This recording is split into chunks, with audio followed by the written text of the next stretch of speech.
What's up, everybody? I'm back again with another video on doing business, and I am so much more dressed up than usual. What gives? I'm actually performing tonight, so this video is going to be kind of quick, but I wanted to crank this out, going to be a little bit impromptu. I want to do this video to make sure you don't get ripped off when you're working for an agency. Let's do this right now. Again, welcome back to the Moneybeard channel. My name's Rob Anderson. I'm the founder of Moneybeard. I'm also a real-life magician and service business owner. I'm here talking to you about, today, the business of show business. Today, we're going to be talking about working for a talent agency as an entertainer in the events industry, but this really applies to anybody that may be doing work for a third-party agency on behalf of their client. Okay, so I was at the Sunburst Convention for Celebrity Impersonators a few months ago, which is a convention for celebrity impersonators. If you happen to be a celebrity impersonator, you need to know about the Sunburst Convention. Link in the description. So I was there doing a talk on the business of getting booked, and during the Q&A section, someone asked a really good question. Their question was, they were working a show for an agency. The talent agent called them and paid them $600 for the event. And they found out later on that the agency actually got $6,000 from the client. The agency kept 90% and only paid 10% out to the actual talent. What gives? At first, most people would be outraged by this. You know, an agency getting thousands of dollars to bring you in and only paying out a few hundred to the actual talent? Hold up, because I have a few questions first. First question, did they call and offer you this amount of money, or did they call you and ask for your rate? If they called and asked for your rate, how much did you ask for? Did you ask for what you really wanted? Or did you ask for a lowball amount thinking that maybe you weren't worth as much or you couldn't get the amount that you really wanted? And then after that, did you get mad because you found out that they got more money? Here is an unpopular opinion. I'm gonna get that right out of the way, but if an agent calls you and they say, hey,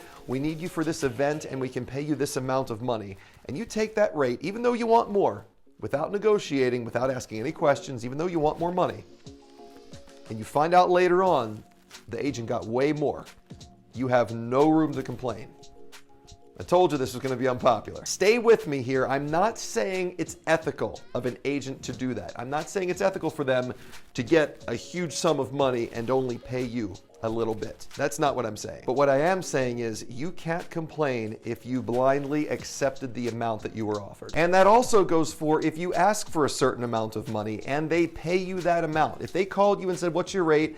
And you said $600 and that's what you asked for, and you found out later on they got way, way more money. Again, not that it's ethical of the agent to do that, but you have no room to complain. You do have knowledge for the future. You at least know in the future, you probably need to negotiate this a little bit better, but you have no room to complain on this one. Let's change this up a little bit. If the agent calls you and they say, hey, we need you for this event, we can pay you $600, and you come back and say, well, my normal rate for this type of work is $1,000. And they say, well, $600 is all our client is willing to spend, take it or leave it. And you take it, and you find out later on that that agency got thousands more and they could have afforded your actual rate. Oh, you have every right to be angry. Now you've got a valid complaint, and I've been in this situation before. Earlier on in my career, probably at least 5 years ago, I want to say, I got called by an agent. They offered me a certain amount of money to do an event. I asked them for more. They said the client couldn't afford it. I went and did the event for the amount the agent was offering. I get to the event and the client, they're not supposed to do this, but the client tries handing me an envelope with cash in it for way more than what I was even asking for. And it's at that moment I knew that agent absolutely could have paid me my rate and still made money for my services. So I actually told that client to keep the envelope and pay that directly to the agent. I'll tell you what I would have done now though. You know what I would have done at this point in my career today? I would have accepted that envelope full of cash, I can't believe they paid cash, by the way, from the client, and I would have taken that directly to the agent. I would have taken that and just laid that right on down the agent's desk, and I would have said, yeah, the client paid me directly for some reason, so I guess we can just settle up now, yeah? And I would have just loved to see the agent squirm at that point, right in front of me, knowing that I saw exactly how much money in cash they were being paid. Don't do that if you're early on in your career. unless you really want to burn some bridges. I did eventually go to this agent and I told them that the client offered me a certain amount of cash at the event, which I refused. And the agent just tried to change the subject and act like I had no idea what I was talking about. They were a terrible agency. I ended my relationship with them a couple of years later, which is sometimes what you need to do. My advice is to always ask for the amount of money you want to be paid. It doesn't matter if you're working for a direct client of yours or for an outside agency. Ask for the amount you want. If you want $500, ask for $500. If you want $5,000, ask for $5,000. Ask for $50,000. I mean, I don't know if you're going to get that. I don't know how many events you're going to get $50,000 at, but still, ask for the amount you want. Just going to pause real quick to ask you to smash that like button every time you demolish that like button. It just helps me out so much. Thank you as always. Now, if they call you and they present the budget to you and they tell you how much they can pay you and you're not happy with that, you can ask for more, at which point a lot of agents probably will just go find someone cheaper. A lot of agents will do that. I'm not going to lie to you. But you have the option to either ask for more or accept the amount. A great agent will pay you fairly, though. A great agent will pay you what you're worth, and if they call and ask your rate and you say 500 and they're getting 5,000, I mean, a great agent is going to offer you, I would say, I mean, at least another 500 or 1,000. I mean, an amazing agent. And I'll name one that will do this for you. The Sunburst Convention, which I talked about earlier on in this. The guy that runs that, Greg Thompson, fantastic agent down in Florida. He's the type of agent that if you ask for too little, he's going to offer you way more what you're actually worth. A good agent is going to keep 20, 25%, maybe more. And my thing is, I'm going to give an agent my rate and I want them to mark it up, all right? If I'm giving an agent my rate, I'm expecting them to mark it up because it's going to motivate them to go and book me for more stuff, all right? Here's my thing.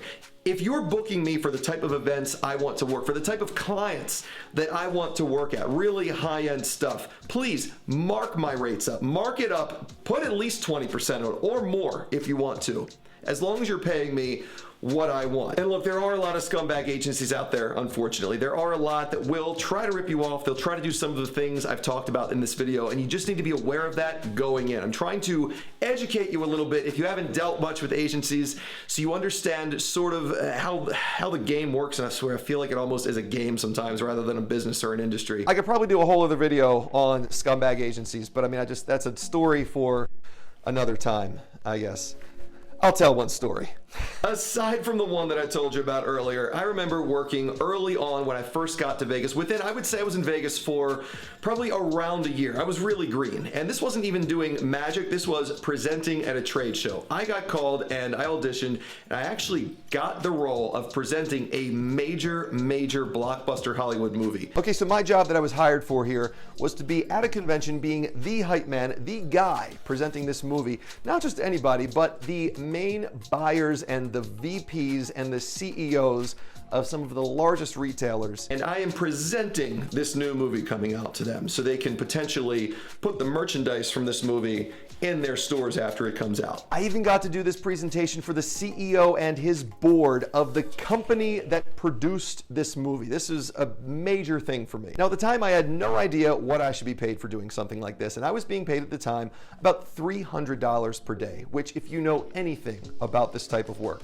that is more than insultingly low. I mean, you might as well have asked me to come in and do it for free. I feel that a fair rate for something like this is no less, at this level, what I was being asked to do, would be no less at all than $2,500 a day. I would probably, at this point in my career, I would probably request, I would say close to $10,000 a day to do something at this level. I knocked it out of the park, and I did so much so that the executive team for this production company called the agency back the next year and asked for me personally to come back and do the presentation for the sequel to this movie. So the agency calls me back up and offers me the same amount, $300 per day. But at this point, I'm a little wiser, a little more experienced, and a little more about the industry. And I asked them if they could come up a little bit in the price. I said, could we at least do $500 a day? And they said, well, I'm not sure if they have it in the budget.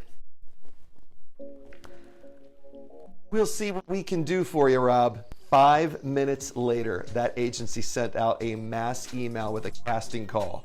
for someone to present the movie. So basically, it was a middle finger to me from the agency, which is what they'll do to you to get you to work, because they know there's a million hungry people out there, and they may not do work as well as you will, but the agencies know if you're not willing to do it, somebody else will, and they knew that someone would step in, no matter who it was, and they would fill my role. At the time, I had not made a name for myself. I don't think I had anywhere near as many views on YouTube as I do right now. I wasn't on TV, or at least nearly not as much at all, and I had to accept it, and I did. But at this point, I at least have that as a story to share and a word of caution for people who may be getting into the industry. You have to be ready for this sort of stuff, and you have to really build yourself up and know how to market yourself to the point where you really don't have to rely just on the agencies after a while. That's why it's important, like I talk about, to do marketing, to market yourself properly to the correct sort of clients that you want to work for. Anyway, I hope this was helpful. This channel is all about helping you make more money doing what you love. We talked a lot in this video about the events industry and entertainment, but overall this channel is dedicated to helping you make more money, whatever it is that you love to do being self-employed. If all that sounds good, make sure you subscribe and ring that notification bell. And for now, I gotta go do a show. I gotta go like now, like I'm probably late. I gotta go right now. Bye, see you next time.